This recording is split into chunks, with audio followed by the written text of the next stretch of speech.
Lakeland Public Television's Common Ground is brought to you by the Minnesota Arts and Cultural Heritage Fund. I'm Joe Meyer, and I'm a ditcher.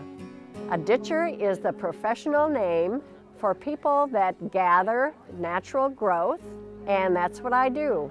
I gather all kinds of things, be it branches, weeds, anything that's out there growing, and I make designs out of it. I was a little disgruntled one day thinking about finding a job. I work best alone, and I was driving down the road and I said, Lord, there's got to be money here somewhere. Show me. And I started dragging my feet through the ditches and picking up what they call sagewort cudweed. And I was making sheaths, like a sheath of grain, and I tied, it was Christmas time, I tie a bow around them and took them to a craft show and sold them for $5 each. Was something for them to hang on their door, and I sold out, and my creative spirit just got so embellished I just could hardly keep my feet on the ground. And that's where it all started, and I just kept on looking for more. After a while, I started thinking that I could do things with branches, because in our area we have a lot of branches of all kinds, but one of the wonderful things is we have ironwood branches. And ironwood is my all-time favorite. It lets me twist and turn and pull it into anything I want. And there's plenty of it there. There's about 5 landowners that let me go into their woods and harvest. And it's not a desired wood for them. And so they jokingly say, if you take the prickly ash too, that would be great. But the ironwood was very popular in the pioneer days for fence posts because it's so hard, dries like iron. And the pioneer women loved baking bread with it because it made a hot, hot fire that would last until the bread was done. When I go out into the woods, I bring a pocket full of rubber bands, and I rubber band all the branches together, so I know when I pick up these branches that they're going to be good for a certain item. I love the skinny, those that are the size of a, like an eyebrow pencil or a writing pencil. They're just much easier to bend and work with. Now I get an established dried base, which is the wreaths you can pick up at the craft stores. And then I don't like, I think they're wussy. So I'm ready to embellish them, and I just take the branches and this is what I teach my classes. I have what I call wreath camp, and I teach people how to make a wreath like this more interesting, embellishing it. So what I do is I take just a couple of the skinny branches and I go around the whole thing, just twisting and turning and getting it to go where I want until it, some of the students will make them as fat as car tires with keeping on getting the branches all the way around the wreath. I like to call it free-spirited wreaths, letting them just kind of go out where they want. At first it's a little confusing, and I tell my students not to be discouraged. It's like working with a child when they become teenagers and get gangly, and you think that they're never going to turn into this beautiful butterfly, but after a while it just all comes together, and the wreath takes on a whole new look from its beginning. Looks easy, doesn't it? Now I would do this all the way around, and I can keep on doing it. You can take, you know, the regular wreath that's only like 24 inches across and end up with a wreath that looks like it's 4 feet in diameter. Just big and Now what my students would say is when they get into all this, okay, now what I do, but you just go, like going through the woods. You just go and work through them. So we're almost done here, just a couple more. Once again, I have to work between these. And once in a while, if the branches aren't the right length, I can just put them in to the wreath. It acts like a pin cushion. So it fits right in and stays well. And these are all fresh branches. They will dry, and then they're very, very much there for good. So now let's see what we have. And then the students start decorating them. I want to show you how I do the shepherd hooks. The shepherd hook is one of my very favorites. And it took a while before the brainstorming came to the right decision. But what I've done, this one is ready to be bent into a shepherd hook.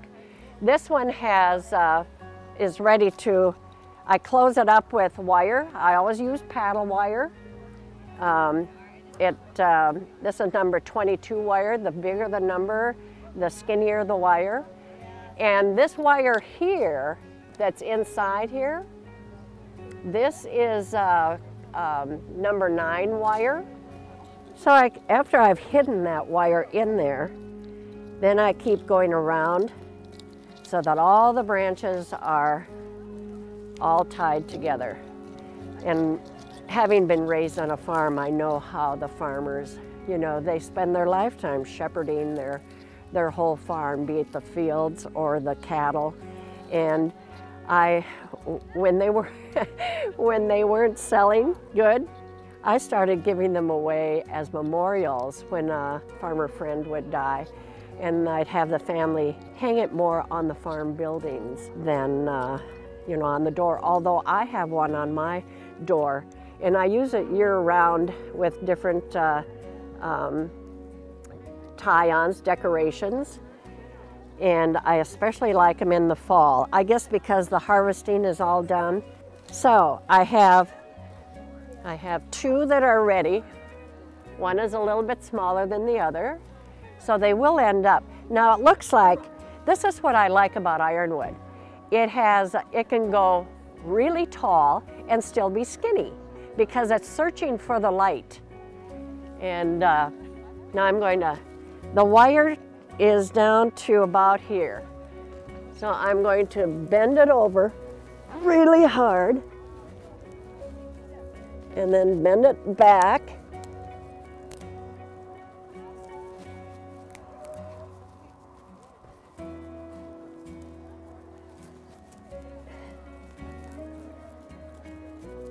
And then give it a little bit of a,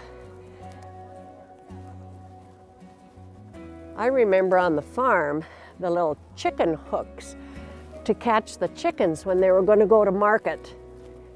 And we also had sheep, but we never had to use a shepherd hook to catch them.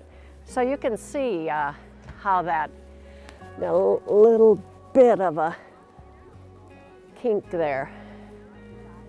But there you have a shepherd hook for a Norwegian, a little taller. I like to decorate with them. My decorations are always tie-ons so that my customers can change them with the seasons.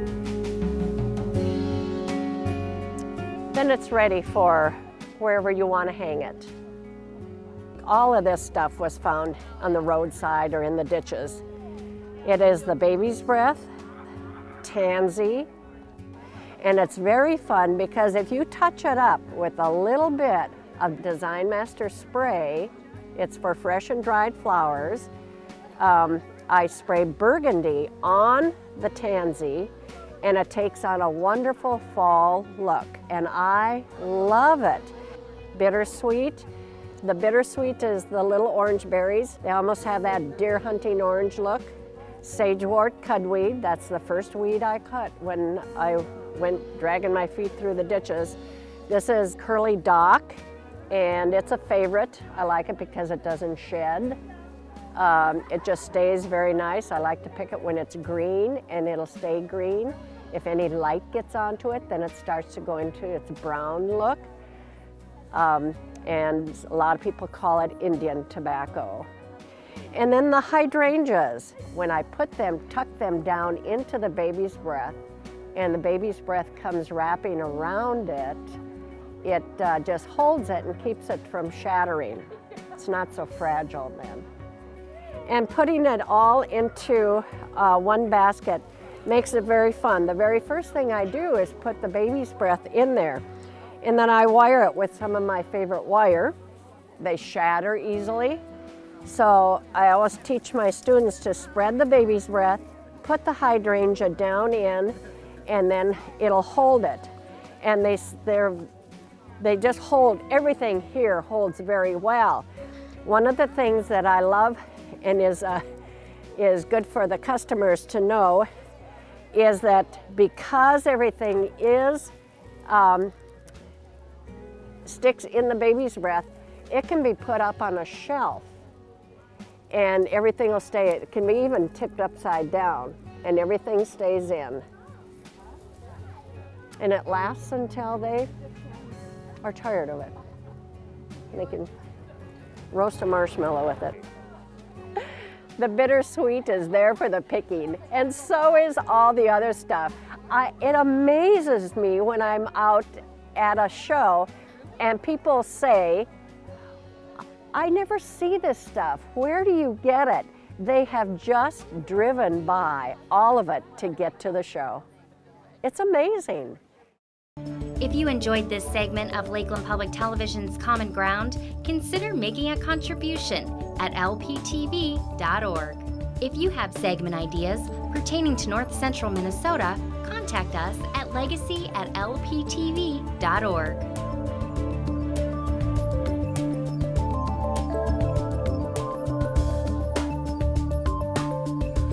Common Ground is funded by the Minnesota Arts and Cultural Heritage Fund by the vote of the people on November 4th, 2008.